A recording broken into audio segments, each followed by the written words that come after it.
Hi, I'm Captain Steve Chaconis, and welcome to the National Bass Fishing Show. Spinnerbaits have been around forever.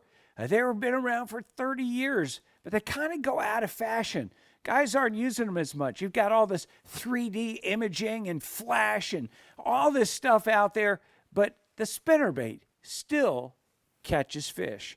We're going to have a three-part series for you. We're going to start off with the anatomy of a spinnerbait. We're going to talk about the 4 C's of when to use a spinnerbait. And then finally, the short one in our series is going to be how to tune a spinnerbait. So let's talk a little bit about the anatomy in basic terms. Just a naked spinnerbait, no skirt, okay? All right, we have blades, we have a hook, we have a head, we have an upper arm and a lower arm. The blades are attached by what's called a clevis. It just hooks it on there. Sometimes you have a little spacer. They could be little beads. They could be basically what I call a soda straw, a little red thing there. You bend it around. You can hook on your spinnerbait, your back blade, and that one has a swivel on it so that it'll spin, okay?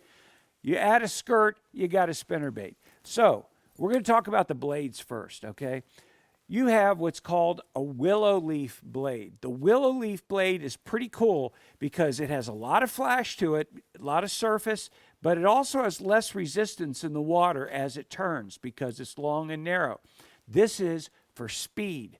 This blade will go real fast for you, and it won't kind of rise up in the water column. It'll go through the water really, really fast, which also allows you to use a heavier one to go a little bit deeper if you want to go. This is the blade for going maximum depth and maximum speed. The next one we have is just the opposite. It's a Colorado. The Colorado is a round blade, lots of thump, a lot of rise when you retrieve this blade. It'll rise up in the water column. If you retrieve it too fast, it'll actually come out of the water. It'll disappear, come right out of the water. But it puts a lot of thump out there, a lot of vibration. This is not a very deep bait, shallow and slow. And we'll talk about when to use these in just a minute. Then you have kind of like the in-between blade. It's the Indiana blade. Kind of gives you a little long surface for flash. Still has a good bit of vibration, okay? And it'll go a little bit faster than the Colorado, but a little bit slower than the Willow. You got a few modifications too. This is called a turtleback or a wedge blade. You kind of see that it's got like a little ridge over the top of it there. This mag willow, whatever you want to call it, I like using these because they provide a little bit more thump than a traditional Indiana, but not quite as much as a Colorado. All right. You know, by the way, you can paint blades too if you want. Paint them pink, paint them white, paint them whatever color you want. All right. Oh, wait a minute. You could also get hammered blades. You know, these, I haven't seen a lot of these for lately, but these are pretty good when you have a lot of light, and they work better, it seems like, with the silver blade. Kind of diffuses the light and gets a lot of sparkle, pulls fish away from further distance. All right, we mentioned speed.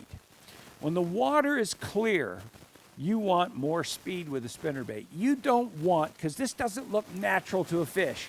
It's got this metal and all. It doesn't look natural. So you want something that's going to have a lot of speed come through the water, make them react to it, make them come up and get it. The willows are a really good combination. I like the double willows when the water's really, really clear and we have a sunny day. But we'll talk later on about when to use spinnerbaits. But this one will go really, really fast, and this is good for going through very, very clear water. The other thing I like to do in clear water is I like to dress up the skirt a little bit. I like to go with something that's going to have a little bit more color to it, a little more pizzazz, if you will. So I go with the Fire Tiger. But for the most part, I like to use white skirts. This is a good thumping bait here. Big Colorados. This would be good if it's really, really muddy. Notice I got a really heavy head on here. This is like almost a 1 ounce spinnerbait. That will really get you down in the cover and thump stumps, because when fish are in muddy water, they hold real tight to cover. They can feel that spinnerbait coming. You can bump that cover and catch that fish.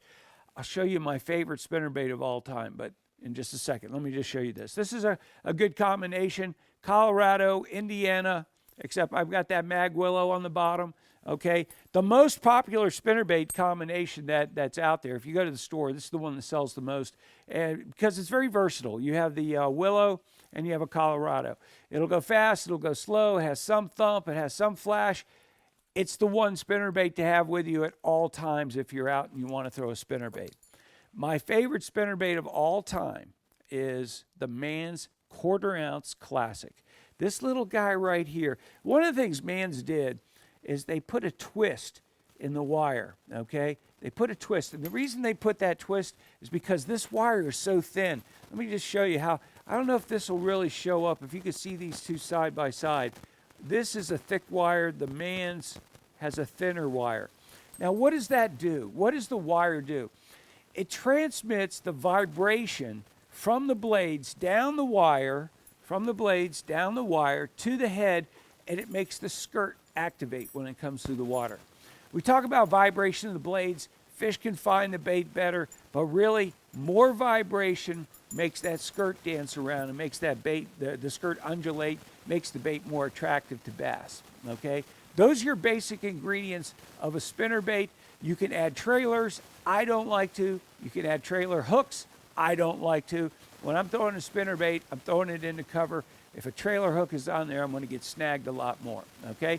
So I don't like trailer hooks. As far as trailers, when I say trailer, a crawfish or a horny toad or something like that, it adds too much buoyancy to the bait. I'm still looking for that depth and speed formula. How fast do I want to go and how deep do I need to go for my spinnerbait? So that's it. Basically, in a nutshell, all the components of a spinnerbait. Coming up next, we're going to be talking about the 4 C's of spinnerbaits, when to use a spinnerbait.